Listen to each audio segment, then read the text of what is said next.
Bienvenido a Saboreando la Palabra, el comentario a las lecturas de la Misa Dominical. Te habla el Padre Ángel Siapi, de la parroquia Cristo Redentor en el Paraíso, San Juan, Puerto Rico. Recuerda que en la descripción están las citas bíblicas de las lecturas, el enlace al guión de la Lección Divina, el enlace a los apuntes del comentario y la dirección de la página web de la parroquia Cristo Redentor. En el nombre del Padre, del Hijo y del Espíritu Santo. Amén. Oh Dios, que contemplas cómo tu pueblo espera con fidelidad la fiesta del nacimiento del Señor, concédenos llegar a la alegría de tan gran acontecimiento de salvación y celebrarlo siempre con solemnidad y júbilo desbordante. Por nuestro Señor Jesucristo, tu Hijo, que vive y reina contigo en la unidad del Espíritu Santo y es Dios por los siglos de los siglos. Amén. Tercer domingo de Adviento, ciclo C. Este domingo, conocido como el domingo Gaudete, la palabra latina que significa alégrense, pues obviamente su característica es la alegría. La palabra gaudete es la que se emplea en la antífona de entrada de la misa de hoy. Y por eso de ahí viene el nombre de este domingo, domingo gaudete, domingo de la alegría. ¿Por qué la alegría? Bueno, porque estamos bien cerca de la Navidad. No es Navidad todavía, pero la alegría es grande porque el Señor ya está cerca, ya casi llega. Obviamente, esto es una imagen que nos ayuda a situarnos toda nuestra vida, porque toda nuestra vida es el Señor que viene a nosotros y que quiere llegar más plenamente, y nosotros que en la medida que nos preparamos para acogerlo más plenamente, pues la alegría se acrecienta en nosotros, viendo al Señor en nuestra vida obrar, actuar. Así que el domingo Gaudete, el domingo de la alegría,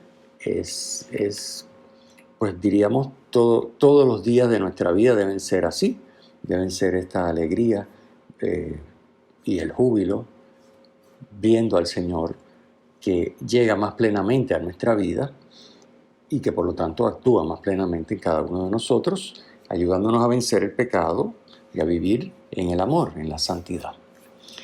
Muy bien, pues las lecturas de hoy, pues todas giran en torno al tema de la alegría, por lo menos la primera y la segunda. Claro está, el Evangelio luego es la continuación del de la semana pasada.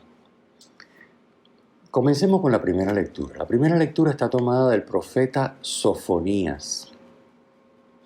Sofonías ejerce su ministerio en Jerusalén en la época de Josías. Josías reina en Judá durante 3 décadas. Del 639 al 609 a.C.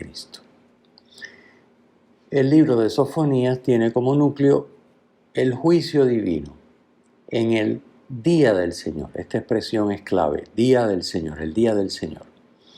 Es un juicio sobre Judá y Jerusalén, pero también sobre las naciones que han estado oprimiendo al pueblo. El juicio de condena se debe al pecado. Pecado de Jerusalén y de Judá, obviamente, pecado de idolatría, pecado de infidelidad a Dios y pecado de las naciones también que han oprimido al pueblo, que han abusado de ellos, que han saqueado, que lo han llevado al destierro, en fin. Pero ahí no termina todo. Con Dios todo siempre termina en alegría, es lo que celebramos en este domingo. Dios promete que salvará a un resto de su pueblo y que hará justicia. Este resto, otra vez esta palabra es bien importante, el resto, son los que serán purificados y los que buscarán al Señor. Pondrán su esperanza en Él y serán un pueblo humilde y pobre, como nos dice Sofonías en el capítulo 3, versículo 12. El texto que hoy leemos en la liturgia está tomado del final del libro, capítulo 3. Es un canto de júbilo por la promesa de salvación. Luego de los oráculos de condena, el libro concluye con la celebración de júbilo y de gozo por la salvación que el Señor promete y que ya llega. Ya se vislumbra el Señor llegando en medio de su pueblo.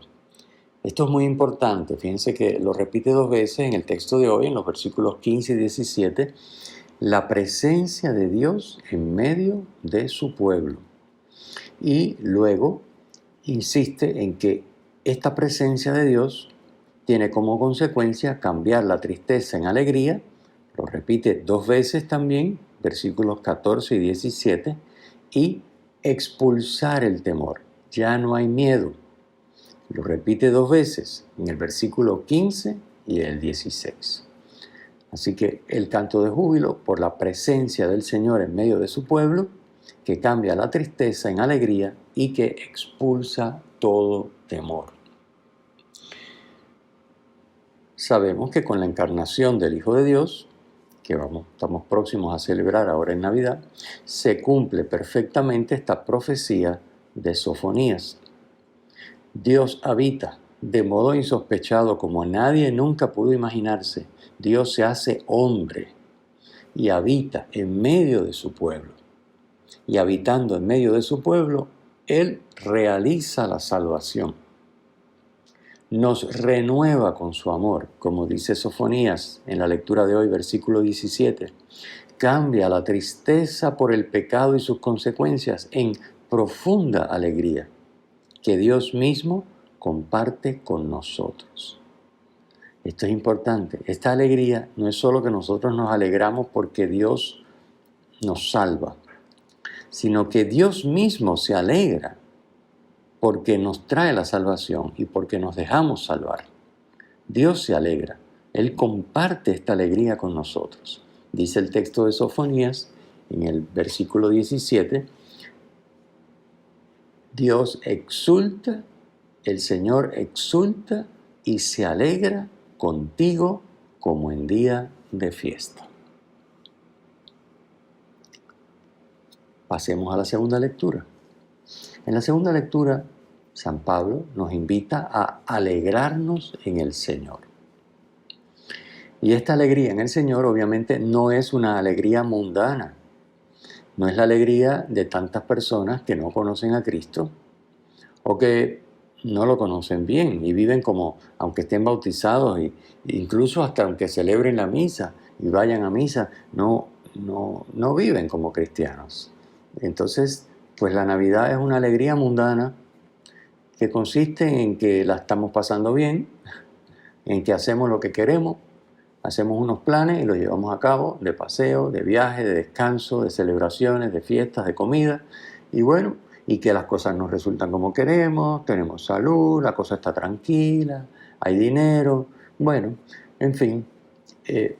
Y tenemos alegría, estamos contentos, alegres, ¿cómo no vamos a estar? No, esa no es la alegría a la que nos invita San Pablo, ni a la que nos invita este domingo Gaudete, por supuesto que no. Esa sería una alegría mundana. La alegría a la que se nos invita es a alegrarnos en el Señor. Quiere decir, es la alegría de estar colaborando con Cristo para que venga a nosotros el reino de Dios. Es la alegría de la que nos hablaba Sofonías porque Dios se hace presente en medio de nosotros, en nuestra vida concreta también. Y vemos los frutos, y vemos cómo vencemos el pecado. Y vemos cómo somos capaces de amar cuando ya nuestra naturaleza humana se revela y dice, no, Dios nos da la capacidad y nosotros nos dejamos llevar por eso y apoyados en su fuerza, iluminados y guiados por Él, vivimos la voluntad de Dios, que es amar siempre. Entonces, pues esa es la alegría. No es la alegría mundana, es la alegría en el Señor. Porque está en medio de nosotros, cada vez lo está más plenamente, y su reino que ya está, cada vez lo está más plenamente. Es decir, su voluntad y su presencia cada vez son más plenas en nosotros y en nuestro entorno. Y eso produce una alegría desbordante que no está reñida con el hecho de que las cosas no nos vayan bien humanamente hablando, haya sufrimiento, haya problemas y dificultades. Porque no es la alegría de que todo vaya bien, como nosotros queremos. Es la alegría porque todo va como Dios quiere y porque nosotros estamos colaborando para que su presencia y su reino, su voluntad en nosotros sea cada vez más plena. Así que no estamos alegres porque no hayan dificultades ni sufrimientos. No es la Navidad, no es perfecta por eso, sino porque esas dificultades y sufrimientos vividos con Cristo nos identifican con Él. Por eso San Pablo nos dice, nada os preocupe, en el versículo 6. No es que no haya preocupaciones, sino que ninguna preocupación nos puede quitar la alegría y el gozo de que Cristo esté más plenamente en nosotros. Y Cristo está en nosotros cuando nos empeñamos en vivir la voluntad de Dios, como hemos dicho, que sería lo mismo que decir en obrar la justicia en lenguaje bíblico. La conversión, por tanto, hace que el Señor esté cada vez más cerca, como hemos dicho. Y el Señor, que es el Salvador, trae la salvación que es la capacidad de amar como Dios ama. Por eso el versículo 5, San Pablo nos dice, el Señor está cerca. Esa es la razón de la alegría. Pero no es que está cerca físicamente, no es que está cerca, diríamos, temporalmente, porque ya llegan unos días y ya se hace presente en Navidad. No. Está cerca porque está en nuestra vida. ¿Ok? Fíjense que todas estas imágenes temporales y espaciales son imágenes para hacernos cargo de lo que significa la cercanía, porque en términos humanos estar cerca quiere decir que falta poco para una fecha o que falta poca distancia para llegar a algo. Entonces, pero son imágenes espaciotemporales, pero de la cercanía que estamos hablando es de la cercanía de la presencia de Dios en cada uno de nosotros. El Señor está cerca. Y la conversión, que es, por eso Adviento es tiempo de vigilancia, conversión, hace presente, hace posible que su cercanía sea cada vez más plena, que esté más plenamente Cristo vivo en cada uno de nosotros, amando, que estemos viviendo la voluntad de Dios cada vez más plenamente. Por eso el Adviento es, por un lado, tiempo de vigilancia y conversión, y por otro lado, a la misma vez, es tiempo de alegría. Alegría porque el Señor cada vez está más cerca, cada vez está más presente en cada uno de nosotros en nuestra vida. Así que Adviento, vigilancia, conversión y alegría. Hoy la alegría toma, esa nota de la alegría, toma el primer lugar en nuestra celebración. Hemos hablado primer y segundo domingo de Adviento de la vigilancia y la conversión y hoy la nota de la alegría, sobre todo en la primera y segunda lectura. Luego en el Evangelio, obviamente con Juan Bautista, se va a insistir nuevamente en el tema de la conversión, como veremos enseguida. En el versículo 5, San Pablo dice que vuestra mesura la conozca todo el mundo. Esta es una expresión que a veces nos cuesta trabajo entender. Otra traducción podría ser, uno puede ver otras traducciones que dicen que vuestra comprensión la conozca todo el mundo. Es decir, que el amor cristiano, el amor nuestro por todos, pueda verse en la manera en que vivimos, sea patente. De eso es que se trata. Como dice el Señor, ¿verdad? La luz no se enciende para meterla debajo de la mesa, cubrirla con un recipiente, sino precisamente para ponerla en el candelero y que alumbre a todos. Bueno, esa luz tiene que ser nuestra vida. Así que la exhortación de San Pablo en el versículo 5 va en la dirección de que todo el mundo pueda percibir en nosotros ese Señor que está cerca y que transforma nuestra vida haciéndonos capaces de vivir en la voluntad de Dios, capaces de amar a todos, que se pueda ver en la manera en que vivimos. Luego, en el versículo 6, San Pablo nos invita a la oración. El cristiano ora, suplicando y dando gracias en toda ocasión. La oración constante es también fruto del Espíritu que ora en nosotros. Así nos dice Romanos 8, versículos 15 y 16. Así que revisemos en este momento ya a mitad del Adviento, casi las tres cuartas partes del Adviento transcurrido. ¿Cómo está nuestra oración? Porque la oración constante es distintivo del cristiano. Oración de súplica, oración de acción de gracia, oración constante. ¿Estamos siguiendo este consejo de San Pablo de orar constantemente? Pasemos al Evangelio. Hoy continuamos la lectura de el capítulo 3 de San Lucas y la presentación de Juan Bautista que hace el evangelista. El domingo pasado leíamos la situación en tiempo y espacio, nos daba la descripción en qué tiempo y en qué espacio aparecía Juan Bautista y de la misión que tenía Juan Bautista, que la describía con una cita, como recordamos, del profeta Isaías en el capítulo 40, versículos 3 al 5. Después de esto, San Lucas presenta ahora parte del contenido de la predicación del Bautista, versículos 7 al 14, y nos muestra la relación de Juan Bautista con el Mesías, versículos 15 al 18. Es el texto que leemos hoy, solo que la lectura litúrgica ha omitido los primeros versículos 7 al 9. Así que la lectura de hoy viene a comenzar no en el 7, que sería la continuación del domingo pasado, sino en el versículo 10. Leemos hoy del 10 al 18. Para acceder a la salvación es necesaria la conversión. Esto lo hemos dicho ya en domingos anteriores y lo hemos dicho ya hoy en la primera parte del comentario. Si no se dan cambios en el comportamiento y las actitudes de cada uno de nosotros, que se tienen que manifestar en obras concretas y cuyas obras son específicas para cada uno, porque somos diferentes, estamos en situaciones concretas diferentes. Las obras de conversión, la conversión que se tiene que manifestar en obras en nuestra vida, van a ser manifestaciones diversas. ¿Ok?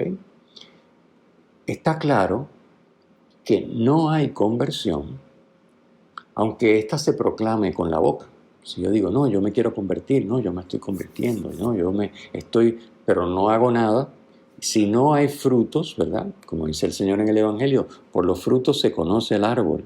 Si no hay frutos, pues obviamente no hay conversión.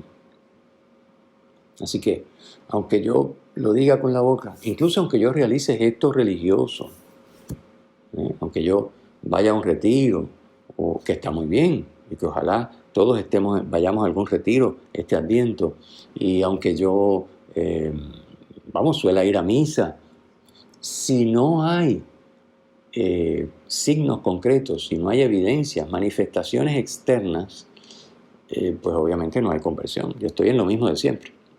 ¿Por qué? Porque la conversión es algo interior, pero que tiene manifestaciones externas. ¿Okay? Por eso hoy San Lucas nos ofrece una muestra de la predicación de Juan Bautista a base de las respuestas a unas preguntas que le hacen tres grupos de personas.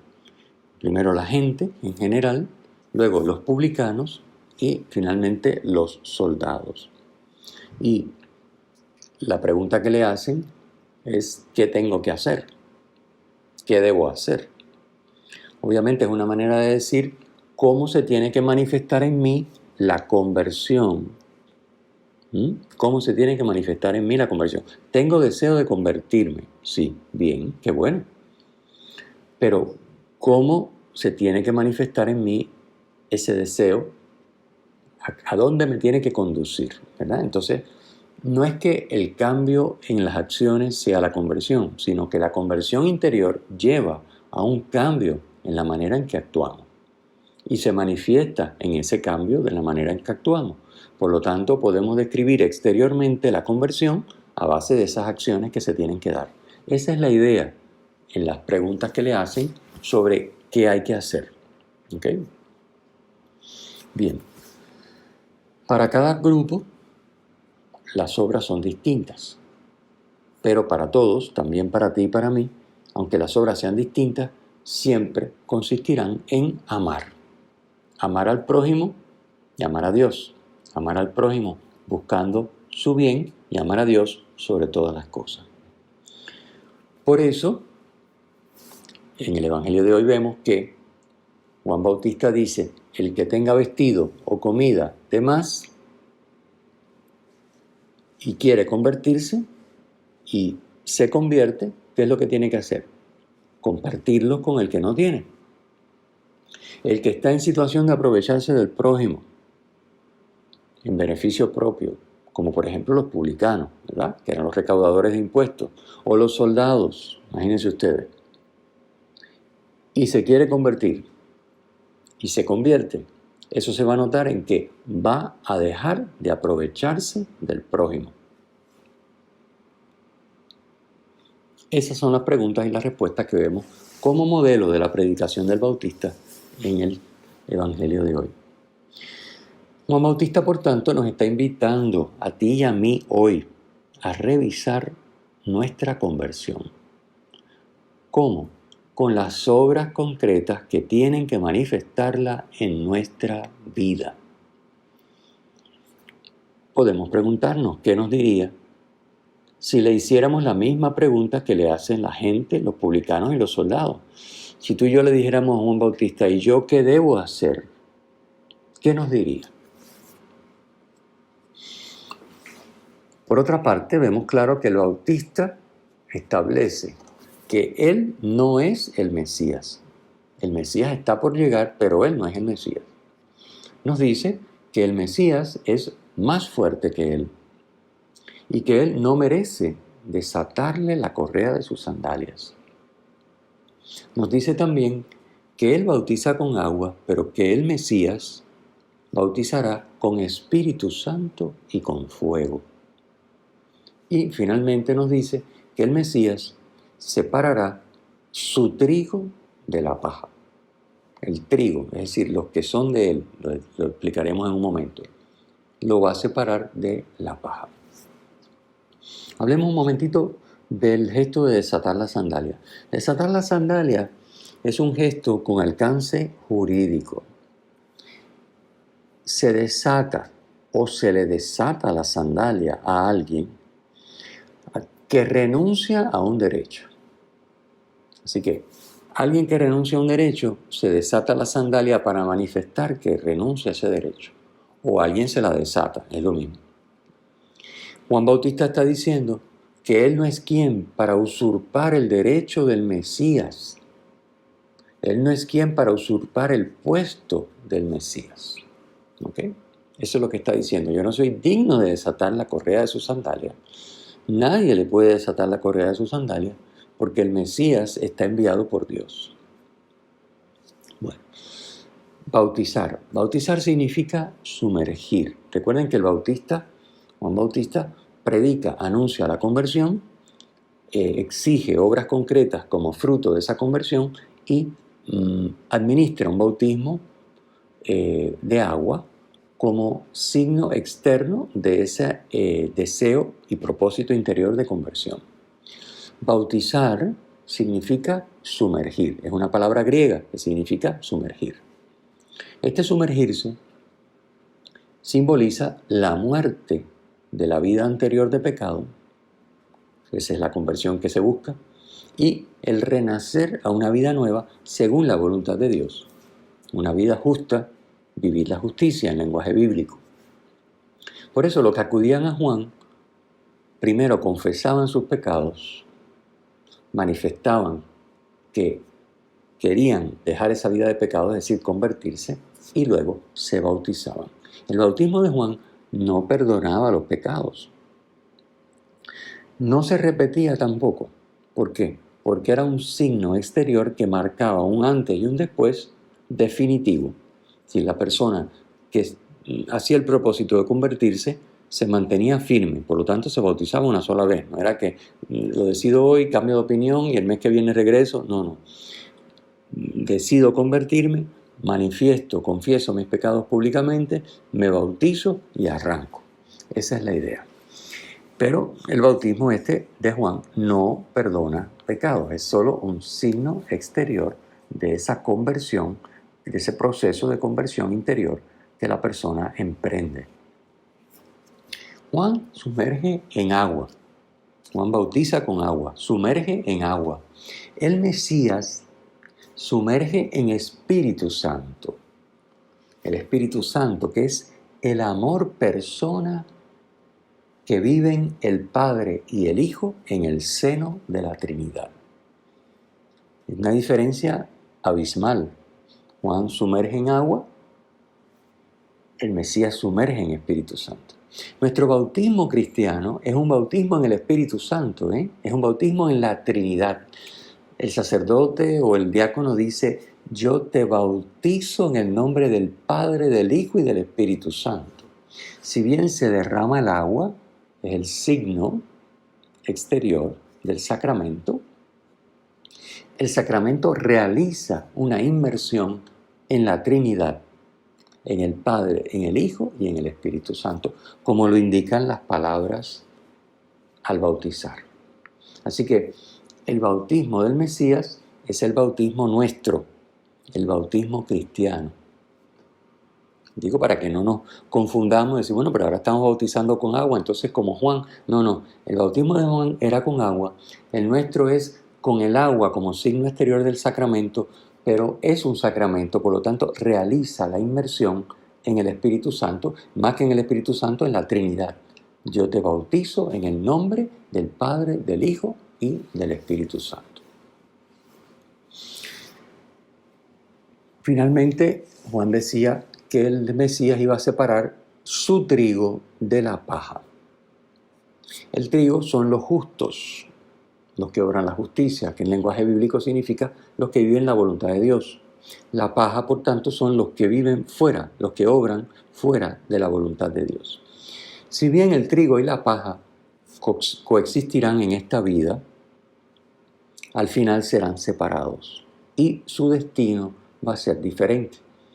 Esto lo explica Jesús en la parábola del trigo y la cizaña que encontramos en el Evangelio de Mateo, capítulo 13, 24 al 30. Se puede estar bautizado con agua y obrar fuera de la voluntad de Dios, pero no se puede estar sumergido, bautizado en el Espíritu Santo y no vivir la justicia. Porque el signo, la manifestación de estar sumergido en el Espíritu Santo es que vivimos la santidad, vivimos la justicia. Así que no se puede vivir la justicia si no estamos sumergidos en el Espíritu Santo. Se puede estar bautizado, por supuesto, y hacer lo que a uno le dé la gana, y no va a hacer la voluntad de Dios. ¿Sí? Porque uno recibe el sacramento con agua, es realmente sumergido en la Trinidad, pero luego no le hace caso, no vive como bautizado. Recuerden que el sacramento no se impone. El sacramento es un don, es un regalo, y los regalos se aceptan o se rechazan. Yo puedo decir en ese momento que me bautizan, sí, quiero bautizarme, o mis padres decirlo a nombre mío, y luego yo desperdiciar ese don, botarlo, no usarlo, no emplearlo, no aprovecharlo. Así que esto es bien importante, el tema del bautismo, como punto culminante, por supuesto, inicio de la vida cristiana, bautismo al que tenemos que regresar continuamente a buscar en Dios y en esa inmersión en la Trinidad la fuerza para proseguir nuestra conversión todos los días de nuestra vida, como nos invita Juan Bautista y como nos pide este Adviento que estamos viviendo, pero bautismo al que no me obliga, que yo libremente acojo como don, regresando a Él, buscando en Él y en los sacramentos subsiguientes, sobre todo en la confesión, la fuerza para continuar mi proceso de conversión y hacer que Dios esté más plenamente en mí, más cerca de mí y más plenamente en mi vida y en mi entorno. Terminamos como siempre con la bendición. El Señor esté con ustedes y con tu espíritu. La bendición de Dios Todopoderoso, Padre, Hijo y Espíritu Santo, descienda sobre ustedes y les acompañe siempre. Amén. Si te ha gustado, usa el enlace para compartirlo con tus amigos.